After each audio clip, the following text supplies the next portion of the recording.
हमारे इस क्लास 12 की फिजिक्स क्लास में बहुत बहुत स्वागत है।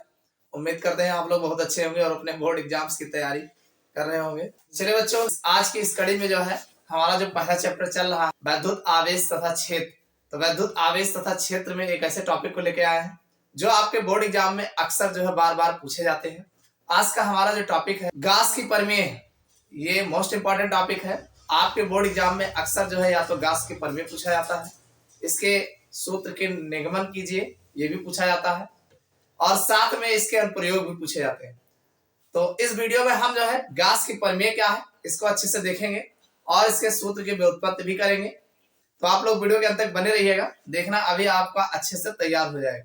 इससे पहले के जितने भी लेक्चर्स हैं अगर आप लोगों ने नहीं देखा है तो नीचे डिस्क्रिप्शन में प्लेलिस्ट मिल जाएगा, वहां जाकर आराम से अभी आप सभी वीडियोस को देख सकते हैं। चलिए बच्चों, देखते हैं ये गास की प्रमेय होती क्या है। सबसे पहले जान लेते हैं। देखो बच्चों, अगर हम बात करें गास की प्रमेय होती, देखो भाई गास के अनुसार यानी गास क्या कहते हैं, गास यही कहते हैं कि वैद्युत क्षेत्र में स्थित किसी बंद पृष्ठ, भाई मान लीजिए कोई वैद्युत क्षेत्र है और उसमें जो है एक पृष्ठ रखा गया है, तो वैद्युत क्षेत्र में स्थित बंद पृष्ठ से गुजरने वाला संपूर्ण वैद्युत फ्लक्स, यानी उस पृष्ठ से कितना वैद्युत फ्लक्स जो है गुजरता है, बंद पृष्ठ से परिबद्ध कुल आवेश का, यानी जितना आवेश होता है क्यू होता है वह जो है 1/ε0 गुना होता है। बस यही आपको जानना है कि गास की प्रमेय के अनुसार मान लीजिए हमारा वैद्युत क्षेत्र है और वैद्युत क्षेत्र में जैसे मान लीजिए वैद्युत क्षेत्र है और इस वैद्युत क्षेत्र में कोई पृष्ठ जो है रखा गया है, देखा जाए तो इसमें भाई कितना वैद्युत बल रेखाएं जो है गुजर रही हैं, तो इनका जो आवेश होगा भाई वैद्युत फ्लक्स जो होगा हमारा, वैद्युत फ्लक्स होता क्या है हमने पिछले लेक्चर्स में आपको बताया है कि भाई वैद्युत फ्लक्स जो होता है वैद्युत क्षेत्र में स्थित किसी पृष्ठ अल्प क्षेत्रफल से जितनी वैद्युत बल रेखाएं गुजरती हैं उनकी जो संख्या होती है वही वैद्युत फ्लक्स होता है। हमने आपको यही बताया ना कि वैद्युत फ्लक्स क्या होते हैं। भाई कोई वैद्युत क्षेत्र में स्थित बंद पृष्ठ होता है, कोई भी हमारा सरफेस होता है, तो सरफेस के अल्प क्षेत्रफल से जितनी वैद्युत बल रेखाएं गुजरती हैं वही उसका फ्लक्स बोला जाता है। भाई वैद्युत बल रेखाओं की संख्या को ही फ्लक्स कहा जाता है। तो यहाँ पर वही कहा गया है कि गास के अनुसार वैद्युत क्षेत्र में स्थित किसी बंद पृष्ठ से, मान लीजिए हमारा वैद्युत क्षेत्र है और इसमें कोई बंद पृष्ठ रखा गया है, तो पृष्ठ से गुजरने वाला संपूर्ण वैद्युत फ्लक्स, यानी कितना इसमें से वैद्युत फ्लक्स गुजर रहा है, तो जितना वैद्युत फ्लक्स गुजरता है भाई बंद पृष्ठ से परिबद्ध कुल आवेश का, यानी जितना भी वैद्युत फ्लक्स गुजरेगा वो बंद पृष्ठ से परिबद्ध कुल आवेश का, यानी जितना भी आवेश होगा वह 1/ε0 गुना होता है। बस इतना आपको जानना। इसको आप ऐसे लिख सकते हैं फाई ई, भाई फाई ई बराबर, भाई मान लीजिए बहुत सारे आवेश हो तो ये आपका लग जाएगा सिग्मा क्यू और फिर जो है ε0 हो जाएगा। तो यही आपका गास की प्रमेय जो है कहते हैं। भाई ये फाई ई क्या है, वैद्युत फ्लक्स है ना। फाई ई क्या है, वैद्युत फ्लक्स, यानी वैद्युत क्षेत्र में स्थित कितना वैद्युत फ्लक्स है वह जो है उस पर जितना आवेश होता है, यानी कुल आवेश का 1/ε0 गुना होता है। यही तो लिखा गया है, कहीं अलग से लिखा गया है। भाई गास के अनुसार वैद्युत क्षेत्र में स्थित किसी बंद पृष्ठ से, वैद्युत क्षेत्र में स्थित किसी बंद पृष्ठ से गुजरने वाला संपूर्ण वैद्युत फ्लक्स, यानी टोटल जितना भी वैद्युत फ्लक्स गुजरेगा बंद पृष्ठ से परिबद्ध कुल आवेश का 1/ε0 गुना होता है। बस यही आपको ध्यान रखना है, इसी को गास की प्रमेय कहा जाता है। तो यह आपका फाई ई बराबर सिग्मा क्यू अपान ε0 लिखा जाएगा। समझ में आ गया ना। बस ये आपकी गास की प्रमेय। अब इस गास की प्रमेय का व्युत्पत्ति कैसे किया जाएगा, चलिए इसको हम देख लेते हैं। देखो भाई, अगर हम बात करें कि वैद्युत फ्लक्स की परिभाषा के अनुसार, यानी वैद्युत फ्लक्स की परिभाषा क्या कहता है, भाई वैद्युत फ्लक्स की परिभाषा कहता है डी फाई ई, अल्प क्षेत्रफल की बात करें तो वहां पर डी फाई ई बराबर जो होगा वो होगा E D A cos theta होगा। तो ये आप वैद्युत फ्लक्स की परिभाषा से अच्छी तरीके से जानते हैं कि डी फाई ई बराबर होता है E D A cos theta. यदि वैद्युत क्षेत्र में रखा बंद पृष्ठ गोलाकार हो, मान लीजिए ये जो हमारा डी फाई ई बराबर E D A cos theta की बात हो रही है, यदि वैद्युत क्षेत्र में रखा बंद पृष्ठ गोलाकार हो, कैसा हो, गोलाकार हो, तथा वो वैद्युत क्षेत्र जिसमें बंद पृष्ठ को रखा गया है उसकी तीव्रता ई हो। जैसे मान लीजिए भाई यदि वैद्युत क्षेत्र में रखा बंद पृष्ठ, यानी जो हमारा वैद्युत क्षेत्र है उसमें जो बंद पृष्ठ रखा गया है गोलाकार है। पहली बात तो गोलाकार हो, और दूसरी बात यह कहा गया है कि तथा वो वैद्युत क्षेत्र जिसमें बंद पृष्ठ को रखा गया है उसकी तीव्रता ई हो। मान लीजिए जिसमें वो रखा गया है उसकी तीव्रता ई हो, तो आप जानते हैं भाई वैद्युत क्षेत्र की तीव्रता ई बराबर होता क्या है। भाई एक बात तो आपको अच्छे से पता है कि डी फाई ई बराबर, ये फार्मूला आप भूलोगे नहीं, ये हो जाएगा E D A cos theta. इसमें कोई दो राय तो है नहीं, ये फार्मूला आपको पता है, ये वैद्युत फ्लक्स की परिभाषा के अनुसार है। तो भाई वैद्युत क्षेत्र की तीव्रता ई बराबर आपको पता है 1/4 पाई एप्सिलॉन 0 और Q/r²।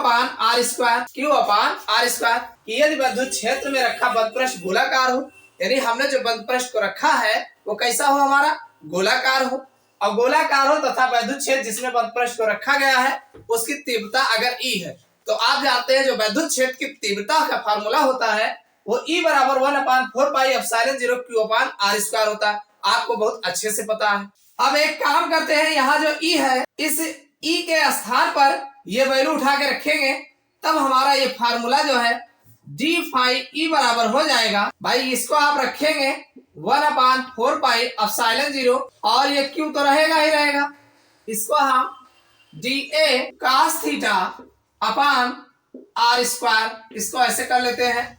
भाई इसको उठा करके ई के जगह पे रखेंगे तो dA cos थीटा ये हो जाएगा और r² बटे में चला जाएगा, क्यों यहाँ आ जाएगा, कोई दिक्कत तो नहीं है ना, इतना तो कर ही सकते हो। अब ये जो आपने यहाँ रखा है dA cos theta upon r², इसकी वैल्यू आप d ओमेगा मान लेते हैं, इसकी वैल्यू आप जो है d ओमेगा मान लेते हैं। भाई आपका d ओमेगा जो है घनकोण है, भाई कितना कोण उस पर आंतरित हुआ है तो ये आपका घनकोण हो जाएगा, यानी घनकोण की जो वैल्यू होगी हमने आपको डी ओमेगा की वैल्यू क्या बताया, हमने आपको बताया है डी ओमेगा बराबर dA अपान r² अल्प क्षेत्रफल और बटे जो उसकी त्रिज्या होती है उसका वर्ग के अनुपात के बराबर होता है।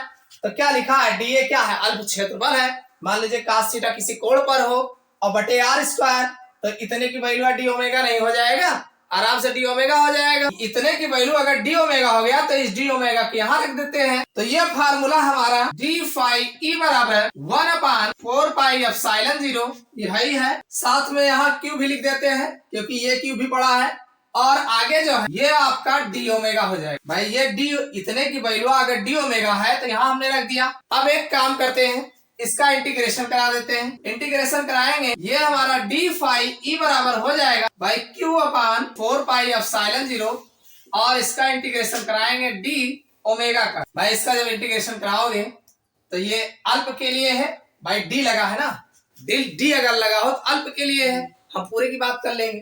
तो ये हमारा फाई ई आ जाएगा, भाई डी हटा देंगे फाई ई हो जाएगा, और ये हमारा Q/4 पाई एप्सिलॉन 0 हो जाएगा। और डी ओमेगा की अगर हम बात करें तो इसकी वैल्यू जो है 4 पाई हो जाएगा, क्या होगा 4 पाई, पूरे की बात हो जाएगी 4 पाई। तो अब यहाँ पर अगर देखा जाए तो ये 4 पाई कैंसिल हो जाएगा, तो हमारा फाई ई बराबर मिल जाएगा Q/एप्सिलॉन 0। यही हमें जो है प्रूव करना था। देखो ये वाला फार्मूला यहाँ आया नहीं आया, समझ में आ गया नहीं। तो इस तरीके से गॉस की प्रमेय का व्युत्पत्ति या जो है समीकरण को निकाला जाता है। यही समीकरण जो है गॉस की प्रमेय कहलाता है। समझ में आया कि नहीं समझ में आया, चलो फिर से देख ले। देखो भाई सबसे पहले ये बताया गया कि गॉस की प्रमेय है क्या। तो गॉस की प्रमेय में यह कहा गया कि गॉस के अनुसार वैद्युत क्षेत्र में स्थित, मान लीजिए कोई हमारा वैद्युत क्षेत्र है और उसमें कोई बंद पृष्ठ रखा गया, तो वैद्युत क्षेत्र में स्थित किसी बंद पृष्ठ से गुजरने वाला संपूर्ण वैद्युत फलक, यानी कोई भी हमारा पृष्ठ अगर ले जाके रख दिए हो वैद्युत क्षेत्र में, तो उस पृष्ठ से जितना भी वैद्युत फलक से गुजरेगा तो कुल वैद्युत फलक जो होता है उसकी भाई बंद पृष्ठ से परिबद्ध कुल आवेश, यानी जो हमारा बंद पृष्ठ होता है उसके कुल आवेश जितना भी उस पर आवेश होता है वो 1/एप्सिलॉन 0 गुना होता है। ये आपको ध्यान रखना है, परिभाषा एकदम दिमाग पे रख लेना है। अब परिभाषा के अनुसार अगर देखोगे तो फाई ई बराबर सिग्मा इसलिए लगाया है कि मान लो बहुत ज्यादा आवेश हो, भाई आवेश Q1 Q2 बहुत Q1 Q2 Q3 ऐसे बहुत आवेश हो, तो वहां पर ये सिग्मा लगा के सब एक ऐड कर दिया जाता, तो सिग्मा क्यू हो जाएगा और अपान एप्सिलॉन 0। अरे सिग्मा क्यू कुल आवेश हो गया। अब क्या लिखा है, कुल आवेश का 1/0, तो 1 सिग्मा क्यू में 1/0 लगाओगे इतना तो बनेगा।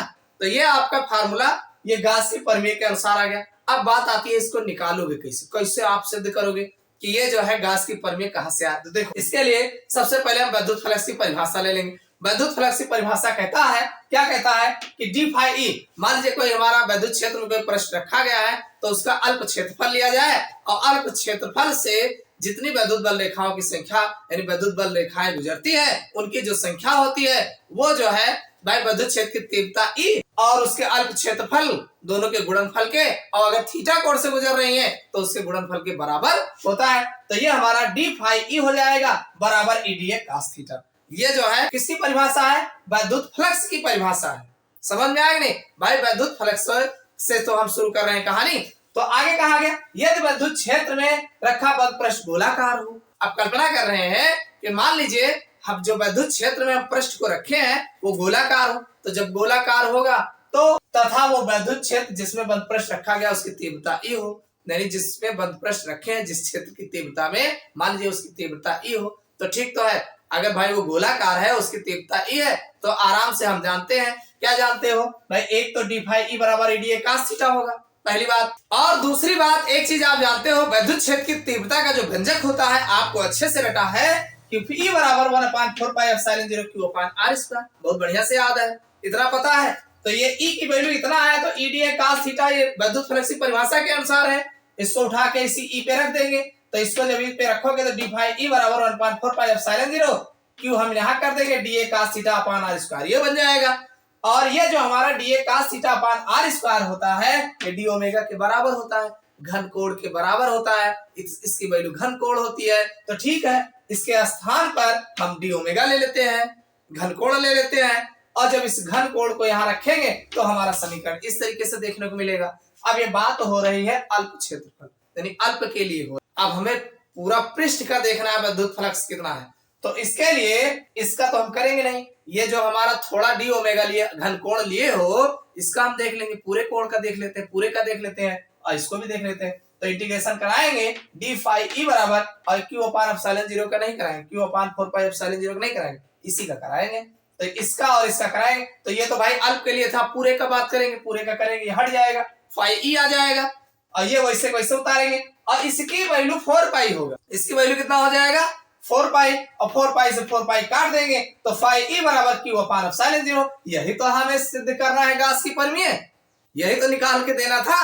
तो आराम से इस तरीके से आप गॉस के प्रमेय का निगमन कर सकते हैं। समझ में आ गया होगा कि किस तरीके से गॉस की प्रमेय निकाला जाता है।